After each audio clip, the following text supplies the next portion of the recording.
In terms of Imran Khan himself, in terms of what's happening inside Pakistan, I think one of the most fascinating things is that it appears that Pakistan is in the middle of a revolution to renegotiate the social contract between those who rule Pakistan and the Pakistani people.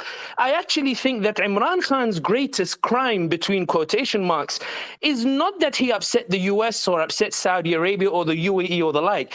His greatest crime in the eyes of those who have imprisoned him is that he tried to actually use his powers as a democratically elected prime minister to make decisions that a democratically elected prime minister is entitled to make. I think where Imran Khan fell out with the establishment that has imprisoned him and that has sought to arrest him is that Imran Khan actually tried to wield the democratic mandate against an establishment that has often sought to constrain that democratic mandate. And the reason I say that is that when you look at the build-up to Imran Khan's arrest, you can see that there is a very clumsy battle between the popular will and the establishment. First, you have the vote of no confidence, where everybody can see that it's been orchestrated or the like. But when Imran Khan is kicked out of power, when the vote of no confidence proceeds, we see more than 170 charges levied against Imran Khan. The idea being, throw anything that sticks. If it is corruption, defamation, terrorism, money laundering, insulting a judge, tweeting, Facebook post, find something that sticks with Imran Khan. The reason I call it clumsy is because it was not done in the traditional way that we expect establishments to tackle their political opponents. And I think the reason it was so clumsy, the reason why 170 charges were thrown at Imran Khan, was because thousands of Pakistanis took to the streets. What rattled the establishment was not that Imran Khan himself was starting to pose a threat, but that Imran Khan was demonstrating for the first time in a long time that he could mobilize ordinary Pakistanis on the streets and force this renegotiation of the social contract, in which the establishment found itself between a position whereby we might actually have to listen to the Pakistani people. And I think Imran Khan himself was aware of this, which is why he called for early elections. The idea being, I don't want to cause a war or a civil war or a fire here. Let's hold elections and settle this in a civil way. If the people are truly against me, as in this vote of no confidence, I will lose the elections and ma'a salama, I'll go and sit in my house. But the reason elections weren't held after the vote of no confidence was because the thousands of Pakistanis that took to the streets indicated that Imran Khan might actually win the elections. In other words, the establishment feared that if we held early elections and Imran Khan won, then Imran Khan would be wielding a democratic mandate against an establishment that already has its rules over how this country should be run. And this is why we saw that they weren't keen on going towards early elections. What really agitated this fear even more was that PTI started winning landslide elections in key provinces. We saw the landslide election in Punjab, which was a sweeping statement on the part of the Punjab electorate that we are not happy with the vote of no confidence, that we have no part in it, and that if we're going to be given a choice, we are ready to vote for PTI. So if you put yourself in the position of the establishment, it's no longer about negotiating who will come to power. You're now in the midst of this sort of irresistible wave where Pakistanis are in the street and they are demanding that they choose their leader as opposed to it being negotiated with the establishment. And the reason why I say this is because one of the reasons that I argue, at least from my research, from my understanding of Pakistan, from my extensive coverage of the issue that has taken place, is that where Imran Khan fell out with the army chief of staff was when Imran Khan tried to suggest a successor to the position of the army chief of staff and to the intelligence chief. And this was considered such an insult to those who are established, the idea that a democratically elected prime minister might have a say in who should be the successor of the army chief of staff in the way it's done in the UK or the way it's done in the US or elsewhere. This was considered so much of an insult that they decided to oust Imran Khan. But going back in terms of the events in the lead up to the arrest, which show why this is a renegotiation of the social contract, is because despite numerous attempts to arrest Imran Khan, the reason they couldn't was not because they didn't have the power, but because they feared the reaction of the Pakistani people.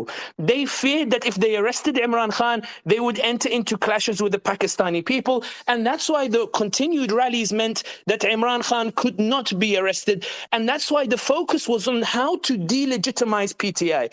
The strategy of the establishment, from my analysis, is that given that Imran Khan, it was very difficult to arrest him, let us make sure that PTI is not an option at the ballot box. Let's make sure that when the Pakistanis go to vote in the elections, if we can't arrest Imran Khan, let's make sure they can't arrest Qureshi. Let's make sure they can't arrest some of these other PTI leaders. Let's make sure that's not an option at the ballot box, which is why I think it's quite fascinating that Blinken's first comment about free and fair elections comes about after Imran Khan has been arrested as opposed to before, almost as if Blinken implicitly is indicating that now that PTI is not on the ballot box, good luck Pakistan with your free and fair elections. But the point here is that the establishment struggled to arrest a leader in Pakistan in a way they might have easily arrested him previously because the Pakistani people took to the streets.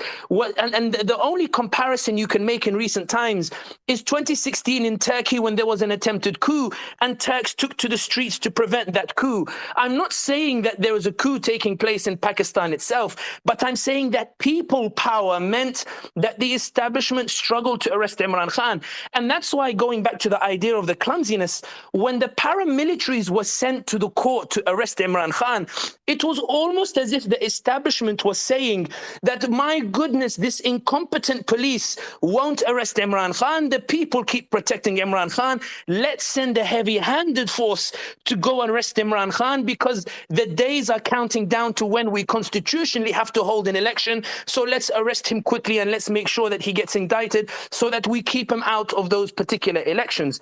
But the reason, I won't go on for too long about this, but the reason Imran Khan and what's happening in Pakistan is so significant and why it's not restricted to Pakistan is because Pakistan today is the clearest example of people versus establishment. It's the clearest example in which we see a ruling elite deploying everything they can to ensure that the people do not choose the option that they do not want. It's about Pakistanis suddenly believing that there's someone at the ballot box who perhaps can be trusted. I'm not saying Imran Khan's policies are perfect, but the reason why I focus on this idea of trust is that when people say Imran Khan didn't have good economic policies, Imran Khan was not toppled because of his economic policies. When people say that Imran Khan was toppled because of his politics, he wasn't toppled because of his politics. Imran Khan was toppled because he represented this renegotiation of the social contract that upset that establishment. And that's why when we're looking in terms of Pakistan, why it means so much is because those in Egypt, those in the Muslim world, those even in Europe are watching it and seeing it plain as day, this careful navigation. And I think that going back to the clumsiness, even when you look at the way in which the Pakistani president, the president of the nation of Pakistan, puts on Twitter, he says, "As God is my witness, I did not sign the Official Secrets Amendment Bill and the Pakistani Army Amendment Bill 2023. The president of the nation of Pakistan has to come out on Twitter to deny that he signed bills of parliament, but doesn't have the power to reverse those bills. Despite his claim, he doesn't have the power to reverse it, suggesting that Imran Khan's challenge to the system in Pakistan has been so potent and so powerful that the establishment is no longer even operating within the realms of the political order or within the laws of the state." But to conclude on this, the reason why I mention all of that is to highlight that some people will debate the details of selling the watch. Some people will debate the details of the economic policies or the political policies. But the reality is that when a man has more than 170 charges levied at him, then it's not about the details of the charge. It's about getting something to stick. When elections are held or announced immediately after he's been imprisoned, then the issue is not one about whether Imran Khan is corrupt or not. The issue is to ensure that Pakistanis do not vote for Imran Khan. Khan. And this, to conclude on this sentence, this is where the frightening prospect comes in that coming from the Arab world, where you see the democratically elected Mohammed Morsi was toppled by Sisi, where the international community said, we prefer Sisi to Mohammed Morsi. In the same way in Pakistan, they are saying that we prefer the establishment to Imran Khan. The reality is now what we're seeing is PTI have the strength of the nation or of the institutions is being smashed by these institutions. The aim being, let's disperse this party and make sure it's not available for the Pakistani people. And I think that this will be a turning point in Pakistan's history, because Pakistan is now at a crossroads. Who is Pakistan supposed to serve? Is it the people of Pakistan, or is it an establishment that is trying to dictate that the Pakistanis must choose who we want them to choose, and they must not be allowed to choose freely? This is not about Imran Khan in and of himself, but it's about what Imran Khan has come to symbolize, which is what is the social contract that should exist in Pakistan. And I think Pakistanis now are in a battle to decide the terms of this social contract. And I think that with Imran Khan in prison, if we are not careful, it may well be that the history will go on the side of those who don't have Pakistan's best interests at stake. I'll leave it here for now and leave the floor for others.